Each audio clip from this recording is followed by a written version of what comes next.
नमस्कार दोस्तों, स्वागत है आप सभी का। दोस्तों आज से आप सभी की क्लासेज स्टार्ट हो चुके हैं, तो डेली रेगुलर क्लासेज आप लोग सभी अटेंड करिए और कोई भी क्लास आप लोग मिस मत करिएगा और ना ही कोई क्वेश्चंस आप स्किप करिएगा। ठीक है, सभी क्वेश्चंस आपके आने वाले एग्जाम्स के लिए बहुत वेरी वेरी मोस्ट इम्पॉर्टेंट है और हर एक प्रैक्टिस सेट में आपका पूरा सिलेबस कवर करने का प्रयास किया जाएगा। ठीक है, तो बिल्कुल दोस्तों आज से स्टार्ट हो चुका है और आप सभी लोग भी स्टार्ट कर दीजिए। और जो भी चीज़ें होती हैं मतलब एक बार तो आप पहले क्वेश्चंस करिए, प्रैक्टिस सेट करिए, तो वीडियो को पॉज कर करके आप आंसर ज़रूर किया करिए अपने से और कमेंट करके मुझे ज़रूर बताया करें हमें कि कितने क्वेश्चंस आपने सही कर लिए। ठीक है दोस्तों, तो आइए स्टार्ट करते हैं आज के सेशन का पहला क्वेश्चन। पहला क्वेश्चन है दोस्तों, हिंदी से लिया गया है, कर्म कारक की विभक्ति है। तो आप सभी लोग आंसर करेंगे। देखिए दोस्तों, हिंदी में कारक होते हैं 8 प्रकार के। हिंदी में कारक होते हैं 8 प्रकार के और 8 इनकी हो जाएंगी विभक्ति। ठीक है, मैं शुरू से बता रहा हूँ आपको लेकर के पूरा 8 तक। कर्ता कारक पहला हो गया आपका, कर्ता कारक ने विभक्ति के साथ। ठीक है, इसके बाद आपका दूसरा होता है कर्म कारक को विभक्ति के साथ। तीसरा आपका होता है करण कारक से विभक्ति के द्वारा के अर्थ में होता है। चौथा कारक आपका संप्रदान कारक के लिए के अर्थ में होता है, हेतु कारण के अर्थ में। पांचवा आपका होता है अपादान कारक से विभक्ति होती है उसमें अलग होने के अर्थ में। ठीक है, एक करण कारक से जो विभक्ति होती है वो आधार मतलब कह सकते हैं के द्वारा के अर्थ में होती है, जबकि अपादान कारक से विभक्ति जो होती है अलग होने के अर्थ में होती है। ठीक है, छठा आपका हो गया संबंध कारक, जिसके लिए विभक्ति होती है का, की, के, रा, री, रे, ना, नी, ने, इस तरह से। सातवां हो गया आपका अधिकरण कारक। अधिकरण कारक हमेशा आधार के अर्थ में प्रयोग किया जाता है।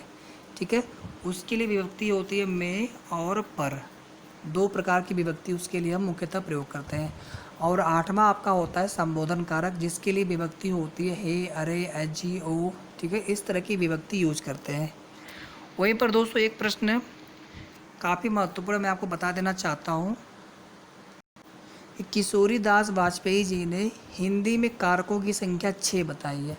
अगर आपसे पर्टिकुलर किशोरी दास वाजपेयी जी के अनुसार पूछे तो कारक 6 होंगे। संस्कृत में कारक 6 होते हैं। ठीक है, और विभक्तियों की संख्या वहाँ पर 7 होती है। संस्कृत में कारक 6 होते हैं, विभक्तियों की संख्या 7 होती है। लेकिन हिंदी में कारक भी 8 होते हैं, विभक्तियों की संख्या भी 9 होती है। ठीक है, संस्कृत भी आपका सिलेबस में है। बिल्कुल आप लोग सभी जो भी चीज़ें बताई जाती है उनको नोट डाउन करते चले या फिर वीडियो को ध्यान से देखते चले बस। तो कर्म कारक के लिए आपकी विभक्ति हो जाएगी को। ठीक है, सी यहाँ पर हो जाएगा आपका राइट आंसर। आइए शुरू करते हैं दूसरा प्रश्न। दूसरा प्रश्न आपका विज्ञान से लिया गया है। प्रश्न है आपका, नियत चाल से वक्र पथ पर चल रही एक वस्तु का त्वरण क्या होगा आपको बताना है। 4 ऑप्शन है, शून्य होगा, वेग के समानांतर होगा, वेग के लंबवत होगा या फिर इनमें से कोई नहीं। मतलब ये हो गया आपका वक्र पथ, आप कैसा भी ले लीजिए, मैं एक सर्कुलर पथ ही ले रहा हूँ। ठीक है, और चाल जो है इसकी नियत है। तो त्वरण का जो मान होता है, त्वरण बराबर जब हम फार्मूला लिखते हैं तो त्वरण बराबर होता है वेग परिवर्तन बटे समय। ठीक है, या कह सकते हैं वेग परिवर्तन की दर। दर का मतलब ही होता है समय। ठीक है, तो त्वरण का जो मान होता है समय के साथ जो वेग में परिवर्तन होता है, अगर वेग की मात्रा बढ़ती जाती है तो त्वरण धनात्मक होता है, वेग की मात्रा घटती जाती है तो त्वरण ऋणात्मक होता है। लेकिन अगर ये कहा जाए कि नियत चाल से वक्र पथ पर, जब चाल नियत होगी और पथ आपका वक्र पथ होगा। ठीक है, इसका मतलब ये हो गया जो वस्तु का त्वरण होगा हमेशा वेग के लंबवत होगा। ध्यान दीजिएगा इस चीज़ को। अगर सरल रेखा में गति कर रहा होता, ठीक है, उस स्थिति में वेग के समानांतर होगा त्वरण। लेकिन अगर वक्र पथ पर होगा, ठीक है, उस स्थिति में जो त्वरण आपका होता है हमेशा वेग के लंबवत होगा। तो यहाँ पर हो जाएगा सी राइट आंसर। आई होप कि आपको प्रश्न समझ में आ गया होगा। कोई भी डाउट्स हो आप लोग कमेंट जरूर करके पूछ लीजिएगा। आइए चलते हैं अगले प्रश्न पर। अगला प्रश्न भी आपका विज्ञान से लिया गया है, ध्वनि से। श्रव्य ध्वनि के लिए आवृत्ति का मान होगा। श्रव्य ध्वनि क्या होती है, पहले इसको समझ लीजिए। तो श्रव्य ध्वनि ऐसे ध्वनि होती है जिन्हें हम सुन सकते हैं, ठीक है। श्रव्य ध्वनियाँ वे ध्वनियाँ होती हैं जिन्हें हम सुन सकते हैं। ध्वनि 3 प्रकार की होती है। तरंग आवृत्ति के आधार पे ध्वनियाँ 3 प्रकार की होती हैं, ठीक है। अपश्रव्य, श्रव्य और पराश्रव्य। जिन ध्वनि तरंगों की आवृत्ति 20 हर्ट्ज से कम होती है उन्हें कहते हैं अपश्रव्य ध्वनि, ठीक है। और जिन ध्वनि तरंगों की आवृत्ति 20,000 हर्ट्ज से ज़्यादा होती है, HZ मतलब हो गया आपका हर्ट्ज, ठीक है। ये जो है आपकी आवृत्ति के लिए मात्रक होता है। तो 20,000 से ज़्यादा हर्ट्ज से ज़्यादा आवृत्ति वाले ध्वनि को कहा जाता है पराश्रव्य, ठीक है दोस्तों। आवृत्ति बेसिकली आपका number of cycles per unit time या पर सेकेंड है, उसी को कहा जाता है आवृत्ति। यानी 1 सेकंड में कितने साइकिल्स कोई तरंग अपने कंप्लीट करती है, वही आपका आवृत्ति होता है, ठीक है। और 2 हो गया तरंग आपका अपश्रव्य और पराश्रव्य। ये दोनों ही तरंगे जो इंसान होता है इनका अनुभव नहीं कर सकता या फिर इन्हें नहीं सुना जा सकता है, ठीक है। अब तीसरी तरंग आपकी है श्रव्य ध्वनि। तो जिन तरंगों की आवृत्ति 20 हर्ट्ज से लेकर के 20,000 हर्ट्ज के बीच में होती है उन्हें श्रव्य ध्वनि कहा जाता है। और जो मानव का जो कान कर्ण होता है इन्हीं श्रव्य ध्वनियों के लिए संवेदनशील होता है, यानी इन्हीं ध्वनियों को सुन सकता है जिनकी आवृत्ति 20 हर्ट्ज से 20,000 हर्ट्ज के बीच में होती है, ठीक है। तो यहाँ पर सी आपका हो जाएगा राइट आंसर। आइए चलते हैं अगले प्रश्न पर। अगला क्वेश्चन है आपका, मानव रुधिर के लिए पीएच का मान होता है। पीएच क्या होता है? पीएच आपका एक लॉगरिदम स्केल होता है, ठीक है, जहाँ पर प्रोटॉन कह लीजिए या फिर हाइड्रोजन आयन कह लीजिए या फिर H+ आयन कह लीजिए, ठीक है, इनकी गणना की जाती है। और पीएच जो है एक स्केल होता है 0 से लेकर के 14 तक, बीच में आपका 7 होता है। 7 पे जब कोई वैल्यू पीएच का मान होता है तो उस समय वह विलयन जिसके लिए हम पीएच का मान ज्ञात करते हैं, अगर उसका मान 7 है उस विलयन के लिए पीएच का मान, तो वह विलयन न तो अम्लीय होगा ना ही उदासीन होगा।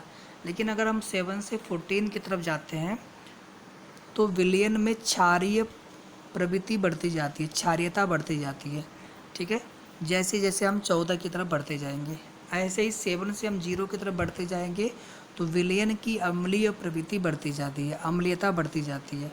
मीन्स 7 के बाद 6 पे आएंगे तो विलयन जितना अम्लीय होगा और जब पीएच मान 5 हो जाएगा तो उसकी अम्लीयता का मान और बढ़ जाएगा, ठीक है। तो अम्लीयता बढ़ती जाती है। तो जो हमारा मानव रुधिर होता है यह हल्का क्षारीय होता है और इसके लिए पीएच का मान होता है 7.4, ठीक है।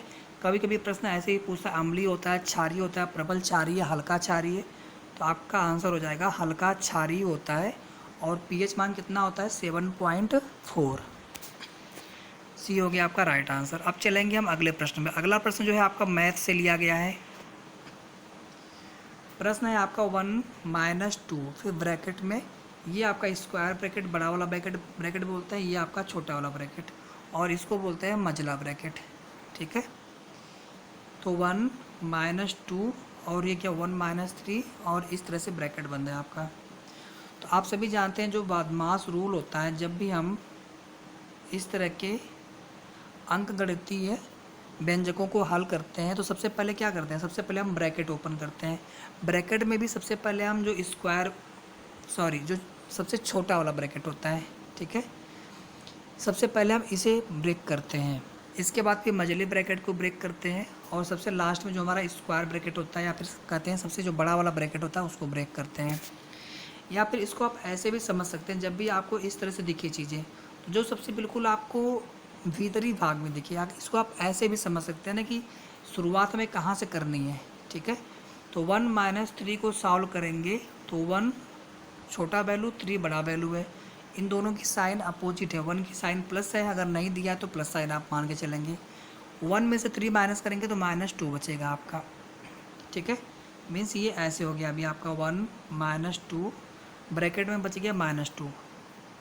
ठीक, अब देखिए ब्रैकेट के जो बाहर होता है हमेशा मल्टीप्लाई का चिन्ह होता है, तो ये 2 इस 2 से मल्टीप्लाई होगा तो हो जाएगा 4, और ये माइनस इस माइनस के साथ मल्टीप्लाई होगा तो हो जाएगा प्लस, मीन्स ये हो गया आपका 1 + 4।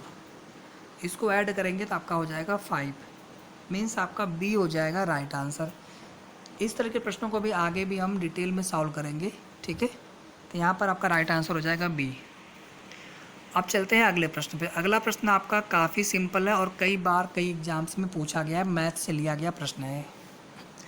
आपको बताना है सबसे छोटी अभाज्य संख्या है, ठीक है, सबसे छोटी अभाज्य संख्या।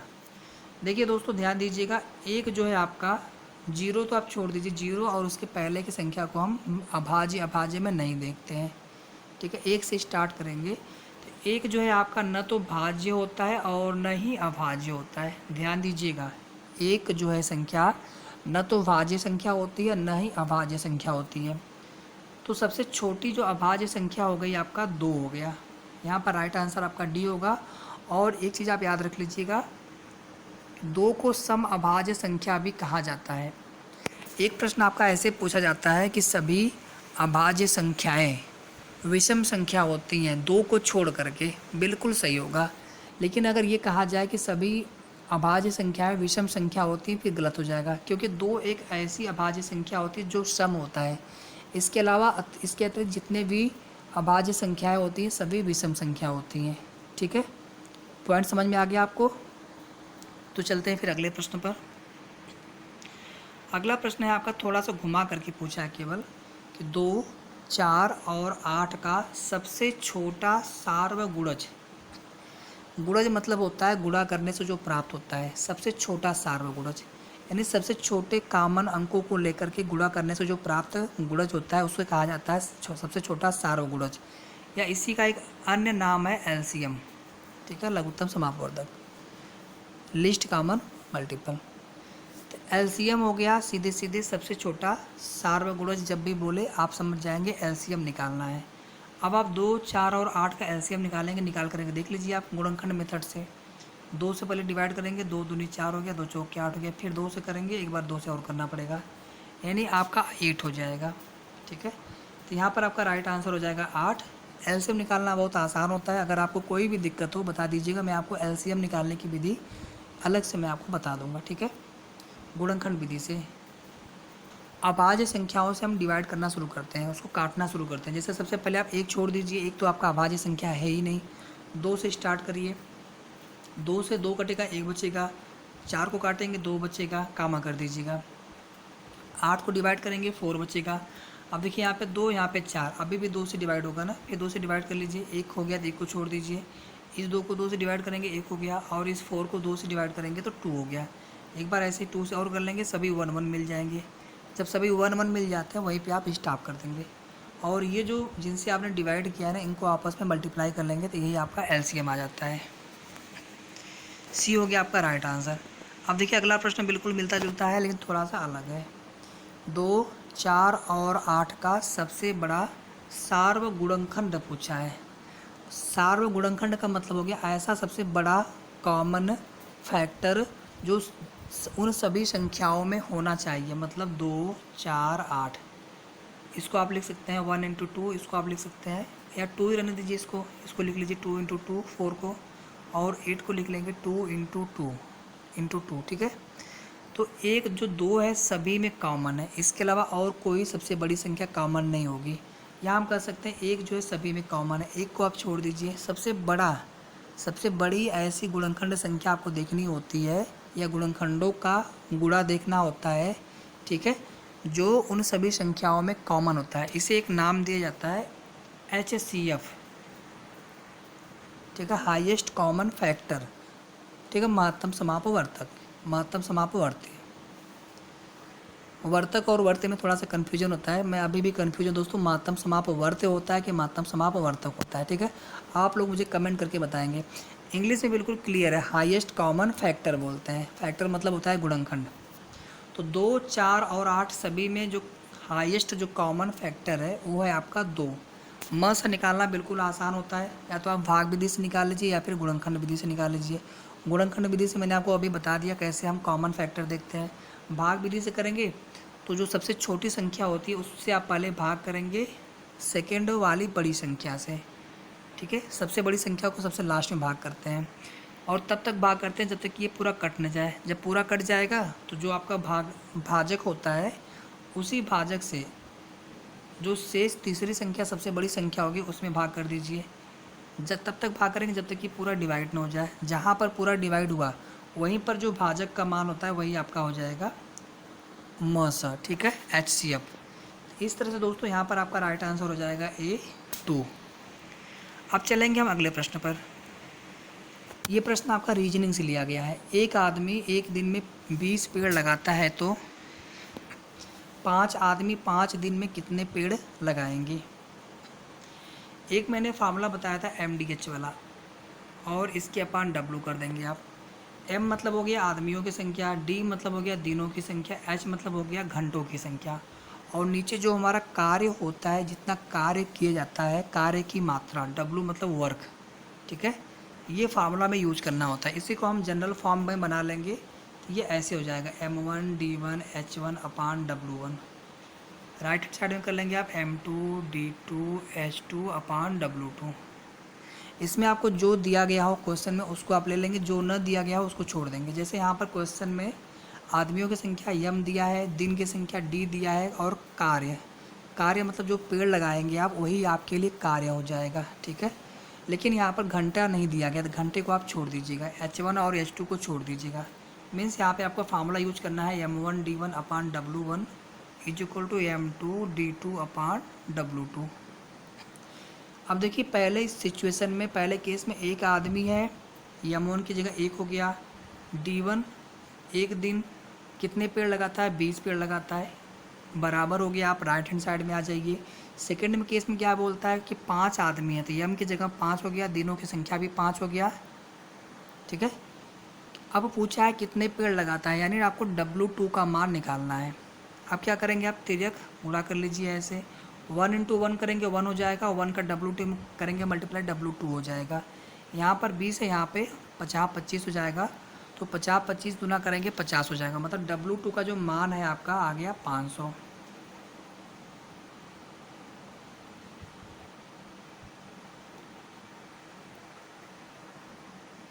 ठीक है। यहाँ से आपका W2 का जो मान होगा आ जाएगा 500। मतलब 5 आदमी 5 दिन में 500 पेड़ लगाएंगे। अगर एक आदमी एक दिन में 20 पेड़ लगाते हैं तो इस तरह से आपको सॉल्व करना होता है। जो चीज़ आपको दी गई हो उसी को आपको लेना होता है, ठीक है, और वैल्यू आप पुट कर लेंगे, केवल सॉल्व कर लेंगे, आपका आंसर बड़े आसानी से आ जाता है। अब दोस्तों चलेंगे हम अगले प्रश्न पर। ये प्रश्न आपका है भूगोल से संबंधित। अंतरिक्ष में कुल तारा मंडलों की संख्या है। तो दोस्तों तारा मंडल होते हैं, गैलेक्सी होती है, पूरा ब्रह्मांड हमारा है, ठीक है। हमारा जो आकाश गंगा है जिसको हम मिल्की वे बोलते हैं, ठीक है, सर्पिलाकार उसकी आकृति है। तो अंतरिक्ष में कुल तारा मंडलों की संख्या कितनी होती है, 89, याद रखिएगा इसको, 89, ठीक है। अंतरिक्ष में कुल तारा मंडलों की संख्या कितनी है, 89 है। कुल ग्रहों की संख्या 8 है।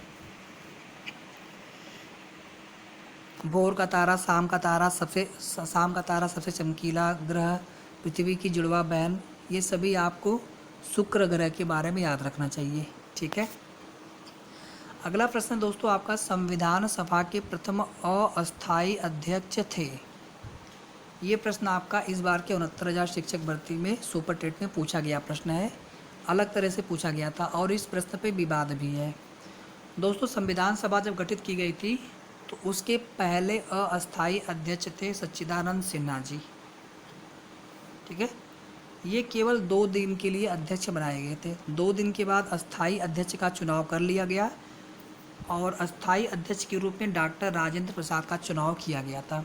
तो अगर आपसे प्रश्न में ये पूछें कि संविधान सभा के प्रथम अस्थायी अध्यक्ष, तो आपका आंसर हो जाएगा सच्चिदानंद सिन्हा। अगला प्रश्न देख लीजिए, इसी तरह से मिलता जुलता प्रश्न है कि संविधान सभा के प्रथम अस्थायी अध्यक्ष थे। यहाँ पर अस्थायी पूछा है ना, तो आपका आंसर हो जाएगा राजेंद्र प्रसाद, बी हो जाएगा राइट आंसर। अब तीसरा प्रश्न देख लीजिए इसी तरह का। अब इसमें आप कौन सा आंसर बताएंगे। इसमें केवल बोला है संविधान सभा के प्रथम अध्यक्ष का नाम बताइए। देखिए दोस्तों, ये प्रश्न बहुत ज़्यादा डाउटफुल होता है। कब? जब आपका राजेंद्र प्रसाद और सच्चिदानंद सिन्हा दोनों ही ऑप्शन में दे दे। अगर दोस्तों यूपी पीएससी की माने तो उनके अनुसार राजेंद्र प्रसाद राइट आंसर होगा, ठीक है। और इस तरह से दोस्तों अगर देखा जाए संविधान सभा के केवल अगर प्रथम अध्यक्ष की बात की जाए तो आपका राइट आंसर होगा सच्चिदानंद सिन्हा, ठीक है। तो यहाँ पर आप डी को ही राइट आंसर मानकर चलेंगे। ऐसे दोस्तों ये दोनों ऑप्शन विकल्प में बहुत कम ही देखने को मिलता है, ठीक है। अब आ जाइए आप अगले प्रश्न पर।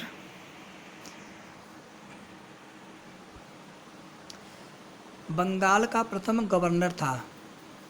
देखिए दोस्तों, जब प्लासी का युद्ध हुआ था 1757 में, रॉबर्ट क्लाइव या फिर लॉर्ड क्लाइव उसी को बोलते हैं, उसके नेतृत्व में हुआ था और उसमें अंग्रेज़ों की जीत हुई थी।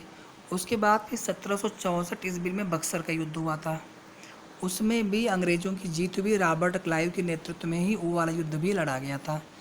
इसके बाद 1765 में इलाहाबाद की संधि हुई और 1765 में ही रॉबर्ट क्लाइव को बंगाल का प्रथम गवर्नर बनाया गया था। याद रखिएगा, गवर्नर जनरल बंगाल का, फिर भारत का गवर्नर जनरल और भारत का प्रथम वायसराय, भारत का अंतिम वायसराय, स्वतंत्र भारत के प्रथम गवर्नर जनरल, स्वतंत्र भारत के प्रथम भारतीय गवर्नर जनरल। ये सारे क्वेश्चन अलग अलग है और सारा क्वेश्चन मैं आपको यहाँ पे इंक्लूड करवा रहा हूँ, ठीक है। एक एक क्वेश्चन आप ध्यान से देखते चलिए, यानी जो भी आप पढ़िए ना एक बार पूरा क्लियर ही हो जाए, उसमें कुछ बचे ना फिर पढ़ने के लिए। तो बंगाल का प्रथम गवर्नर अगर पूछिए आपसे तो आपका राइट आंसर हो जाएगा रॉबर्ट क्लाइव, डी हो जाएगा राइट आंसर। अब अगर दोस्तों आपसे ये पूछे बंगाल का प्रथम गवर्नर जनरल, गवर्नर और गवर्नर जनरल में अंतर है, ठीक है, दोनों के अधिकार में अंतर था। पहले जो ईस्ट इंडिया कंपनी थी उसके द्वारा गवर्नर बनाए गए थे, फिर बाद में गवर्नर जनरल बना, ठीक है। अगर बंगाल का प्रथम गवर्नर जनरल पूछे आपसे तो 1773 में रेगुलेटिंग एक्ट के द्वारा वारेन हेस्टिंग्स को बंगाल का प्रथम गवर्नर जनरल बनाया गया, ठीक है। वारेन हेस्टिंग्स को 1773 ईस्वी में बंगाल का प्रथम गवर्नर जनरल बनाया गया। ये हो जाएगा आपका राइट आंसर। अब अगला प्रश्न है आपका भारत का प्रथम वायसराय। एक क्वेश्चन यहाँ पे दोस्तों छूट गया है कि भारत का प्रथम गवर्नर जनरल, जैसे बंगाल का प्रथम गवर्नर जनरल हो गया वारेन हेस्टिंग्स, अगर भारत का प्रथम गवर्नर जनरल पूछे तो आपका आंसर हो जाएगा लॉर्ड विलियम बेंटिक। 1833 के चार्टर एक्ट के द्वारा हुआ क्या था दोस्तों, जो मद्रास प्रेसिडेंसी और बम्बई प्रेसिडेंसी थी उसको भी बंगाल प्रेसिडेंसी के अंतर्गत लाया गया और बंगाल की गवर्नर जनरल को मद्रास रेजिडेंसी और बम्बई रेजिडेंसी का भी गवर्नर जनरल नियुक्त किया गया। ऐसे में दोस्तों जब ये चीज़ें हो गई 1833 में, तो उसके बाद से जो बंगाल के गवर्नर जनरल थे उन्हें भारत का गवर्नर जनरल कहा जाने लगा।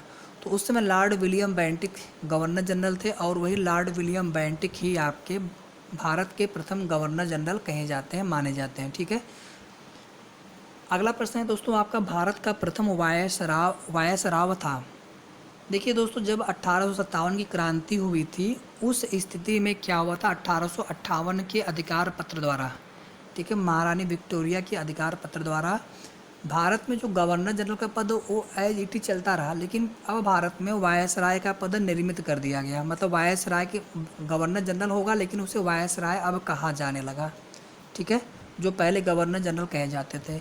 इसके अलावा भारत में सचिव नियुक्त किए जाने लगे जो सीधे सीधे ब्रिटिश सरकार का प्रतिनिधित्व करते थे, ठीक है, सचिव और वायसराय होने लगे। तो 1858 में लॉर्ड कनिंग, यानी 1857 तक लॉर्ड कनिंग आपके भारत के गवर्नर जनरल थे और जब 1858 में वायसराय का पद निर्मित किया गया तो उस समय गवर्नर जनरल भारत के लॉर्ड कनिंग थे और लॉर्ड कनिंग ही भारत के प्रथम वायसराय कहे जाते हैं, ठीक है। तो यहाँ पर आपका राइट आंसर हो जाएगा सी, लॉर्ड कनिंग भारत का प्रथम वायसराय था, ठीक है, सी हो गया आपका राइट आंसर। दोस्तों आपको समझने में कोई भी दिक्कत हो आप लोग ज़रूर कमेंट करके अपने सुझाव दे सकते हैं, आपके सुझाव सादर आमंत्रित हैं। अगला प्रश्न है दोस्तों, भारत का अंतिम वायसराय था। आप सभी जानते हैं कि लॉर्ड माउंटबेटन योजना के तहत 2 संविधान सभाओं का निर्माण किया गया, ठीक है, उनके लिए दो अलग अलग संविधान सभा का गठन होना था, जिसमें एक भारत दूसरा पाकिस्तान, दो अलग अलग दो डोमिनियन का निर्माण किया जाना था। ठीक है, तो लॉर्ड माउंटबेटन जो है भारत के अंतिम वायसराय कहे जाते हैं। दोस्तों यहाँ पर ऑप्शन में लग रहा है छूट गया लिखने में, भारत का अंतिम वायसराय माउंटबेटन। ठीक है, लॉर्ड माउंटबेटन, इसको आप मेंशन कर लीजिएगा, ये विकल्प लिखने में छूट गया है। तो लॉर्ड माउंटबेटन भारत के अंतिम वायसराय थे। अगला प्रश्न है भारत, अच्छा ये प्रश्न क्या था दोस्तों, भारत का अंतिम वायसराय, अच्छा ये प्रश्न ही रिपीट हो चुका है, प्रश्न पूरा था नहीं पहला वाला। ये प्रश्न आपका कंप्लीट है कि भारत का अंतिम वायसराय लॉर्ड माउंटबेटन। ठीक है, डी हो गया आपका राइट आंसर। अब चलेंगे दोस्तों अगले प्रश्न पर। दोस्तों जब भारत की आज़ादी की घोषणा कर दी गई थी 1947 में, 15 अगस्त 1947 में, उस समय भारत के अंतिम वायसराय लॉर्ड माउंटबेटन, जब भारत आज़ाद हो गया तो वायसराय का पद समाप्त हो गया। ठीक है, अब भारत में वापस से गवर्नर जनरल का पद प्रारंभ हो गया। अगर आपसे प्रश्न ऐसे पूछे कि स्वतंत्र भारत के प्रथम गवर्नर जनरल कौन बने, क्योंकि उस समय वायसराय माउंटबेटन थे, और चूँकि भारत में अभी तक किसी को नियुक्त नहीं किया गया था गवर्नर जनरल के पद पर, तब तक वायसराय जो लॉर्ड माउंटबेटन थे वही आपके स्वतंत्र भारत के प्रथम गवर्नर जनरल बने थे। ठीक है, तो यहाँ पर आपका राइट आंसर हो जाएगा स्वतंत्र भारत के प्रथम गवर्नर जनरल लॉर्ड माउंटबेटन है। अगर यहीं पर दोस्तों ऐसे प्रश्न पूछ लिया जाए कि स्वतंत्र भारत के प्रथम भारतीय गवर्नर जनरल, ठीक है, वो तो आपके ब्रिटिश गवर्नर जनरल थे स्वतंत्र भारत के प्रथम, लेकिन अगर स्वतंत्र भारत के प्रथम भारतीय गवर्नर जनरल पूछा जाए तो ऐसी स्थिति में आपका आंसर हो जाएगा चक्रवर्ती राजगोपालाचार्य जी। ठीक है, तो चक्रवर्ती राजगोपालाचार्य जी स्वतंत्र भारत के प्रथम गवर्नर जनरल थे, और अंतिम गवर्नर जनरल भी वही थे। उसके बाद गवर्नर जनरल का पद समाप्त कर दिया गया था। तो यहाँ पर आपका राइट आंसर हो जाएगा ए। अगला प्रश्न है दोस्तों, शिक्षण अधिगम से ऑपरेशन ब्लैक बोर्ड कब आरंभ हुआ था? आप सभी लोग आंसर करेंगे। तो ऑपरेशन ब्लैक बोर्ड प्राथमिक विद्यालयों में, या कह सकते हैं कि जो बेसिक शिक्षा परिषद के द्वारा जो विद्यालय थे बेसिक शिक्षा परिषद के, प्राथमिक से लेकर के 1 से लेकर के 8वीं तक के, वहाँ पे जो मूलभूत आवश्यकताएं थी विद्यालय की, उनको पूरा करने के लिए ऑपरेशन ब्लैक बोर्ड शुरू किया गया था 1988 में। ठीक है, 1988 में। तो ये हो जाएगा आपका राइट आंसर यहाँ पर। इसी तरह दोस्तों आपका मिड डे मील योजना शुरुआत की गई थी 1995 में। सारे क्वेश्चन हम कवर करेंगे धीरे धीरे। ठीक है, अगला प्रश्न है दोस्तों, मौखिक पठन के प्रकार हैं। तो मौखिक पठन आपका 2 प्रकार का होता है। पहला होता है व्यक्तिगत पठन, ठीक है, और दूसरा होता है समूह में या फिर सामूहिक पठन। तो यहाँ पर आपका राइट आंसर हो जाएगा सी, ए और बी दोनों। अगला प्रश्न है दोस्तों, चिन्ह अधिगम सिद्धांत का संबंध किससे है? तो शिक्षण अधिगम से संबंधित प्रश्न है आपका। चिन्ह अधिगम में दोस्तों बेसिकली होता क्या है, जो बच्चे होते हैं उनके स्नायु तंत्र, मांसपेशियाँ, ठीक है, उनके चिन्हों के द्वारा, विशेष चिन्हों के द्वारा जो शिक्षण अधिगम का कार्य करवाया जाता है। ठीक है, तो इस सिद्धांत के प्रतिपादक टॉलमैन है। इस सिद्धांत के प्रतिपादक टॉलमैन है। अल्बर्ट बंडूरा का संबंध सामाजिक अधिगम सिद्धांत से है, यानी समाज में अनुकरण के द्वारा जो बच्चे सीखते हैं। ठीक है, स्किनर आपके क्रिया प्रसूत अनुबंधन सिद्धांत से हैं।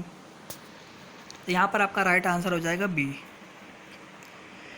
अगला प्रश्न है दोस्तों, अनुकरण द्वारा सीखने के सिद्धांत का संबंध किससे है? तो अनुकरण द्वारा सीखने का सिद्धांत पूछे या फिर आपसे पूछे सामाजिक अधिगम। ठीक है दोस्तों, प्रश्नों को समझने का प्रयास कीजिएगा, रटने से कुछ नहीं होगा। सामाजिक अधिगम का मतलब हो गया समाज में रह करके अधिगम, समाज में जो बच्चे अनुकरण के द्वारा सीखते हैं। ठीक है, तो ये सिद्धांत जो है इसके प्रतिपादक है अल्बर्ट बंडूरा जी। अल्बर्ट बंडूरा जी ने सामाजिक अधिगम का सिद्धांत दिया था। तो ये हो जाएगा आपका यहाँ पर राइट आंसर। अगला प्रश्न है दोस्तों, शास्त्रीय अनुबंधन का सिद्धांत संबंधित है। शास्त्रीय अनुबंधन या इसी को बोलते हैं क्लासिकल अनुबंधन। ठीक है, तो शास्त्रीय अनुबंधन बोलिए या फिर क्लासिकल अनुबंधन बोला जाए। दोस्तों ये छूट गया था बीच में, ये कहाँ तक हुआ था मुझे ध्यान नहीं आ रहा है। ठीक है, यहाँ पर ये ऑफर आ गया था और मैं उसमें लेक्चर देते चला गया आगे, मुझे ध्यान नहीं आ रहा है, तो इसको आप एक बार फिर से देख लीजिए कि यदि 1 मई 1997 को शुक्रवार हो तो 1 मई 2000 को कौन सा दिन होगा। तो मैंने आपसे ये बताया कि अगर 1 मई 1997 को शुक्रवार होगा तो 1 मई 1998 को यह जो शुक्रवार है एक दिन से आगे बढ़ जाएगा, मतलब अब शनिवार हो जाएगा। यानी किसी वर्ष का पहला दिन 1 जनवरी और अंतिम दिन 31 दिसंबर हमेशा समान होता है लीप वर्ष को छोड़ करके, क्योंकि लीप वर्ष में जो फरवरी का महीना होता है 29 दिन का होता है। ठीक है, जब भी आप किसी वर्ष को 4 से भाग देंगे शेषफल न बचे तो उस वर्ष को कहा जाता है लीप वर्ष या फिर अधिवर्ष कहा जाता है। लीप वर्ष में फरवरी 29 दिन का होता है, शेष जो वर्ष होते हैं उनमें फरवरी 28 दिन की होती है। ठीक है, तो 1 मई 1998 को हो गया शनिवार, फिर 1 मई 1999 को हो जाएगा रविवार। इसी तरह दोस्तों 1 मई 2000 को होना चाहिए था सोमवार, लेकिन चूंकि फरवरी में एक दिन एक्स्ट्रा होने की वजह से, चूंकि मई का महीना फरवरी के बाद आता है, इसलिए 1 मई 2000 को हो जाएगा मंगलवार। ठीक है, यहाँ पर आपका राइट आंसर हो जाएगा बी। अंतिम प्रश्न देख लीजिए, यदि एक लीप वर्ष का पहला दिन रविवार हो तो अंतिम दिन कौन सा होगा। दोस्तों किसी भी सामान्य वर्ष का पहला दिन और अंतिम दिन हमेशा समान होता है। अगर 1 जनवरी 2000 सपोज कर लीजिए, 2000 सन 2000 में 1 जनवरी को रविवार था, तो उसी सन 2000 में 31 दिसंबर को भी रविवार होगा। लेकिन अगर दोस्तों 2000 एक लीप वर्ष है, ठीक है, लीप चूँकि 2000 लीप वर्ष है, 2000 में आप 4 से डिवाइड करेंगे तो शेषफल नहीं बचेगा। तो लीप वर्ष में क्या होगा, 31 दिसंबर अगर 1 जनवरी 2000 सन 2000 का रविवार है तो 31 दिसंबर को एक दिन से आगे बढ़ जाएगा, मतलब सोमवार हो जाएगा। तो यदि एक लीप वर्ष का पहला दिन रविवार हो तो उस लीप वर्ष का अंतिम दिन क्या हो जाएगा, सोमवार हो जाएगा। जबकि सामान्य वर्ष में पहला दिन और अंतिम दिन हमेशा समान होता है। ठीक है दोस्तों, तो दोस्तों ये हो गया आपका 30 प्रश्नों का सेट, और आशा करता हूँ आपको ये प्रश्न श्रृंखला काफ़ी अच्छी लगेगी और आपके लिए आपकी आने वाले एग्जाम्स के लिए काफ़ी बेनिफिशियल होगा। इसी तरह से दोस्तों आपको डेली जो है प्रैक्टिस सेट प्रोवाइड कराए जाएंगे, और जैसे ही विज्ञापन आपका आ जाएगा उसके बाद आपको प्रश्नों की संख्या और प्रैक्टिस सेट की संख्या बढ़ाई जाएगी। तो दोस्तों इसी तरह से आप लोग हमारे चैनल से बने रहिए, और अगर अभी तक आपने हमारा चैनल सब्सक्राइब नहीं किया हो तो जरूर कर लीजिएगा। वीडियो को लाइक एंड शेयर करना ना भूलें। ऑल नोटिफिकेशन आप ज़रूर ऑन कर लीजिएगा, ताकि आपको जैसे ही मैं वीडियो अपलोड करूँ आपको तुरंत लेटेस्ट नोटिफिकेशन, तुरंत आपको नोटिफिकेशन मिल जाए उस वीडियो की, कोई भी वीडियो आपसे मिस ना हो दोस्तों। ठीक है, तो thank you so much friends.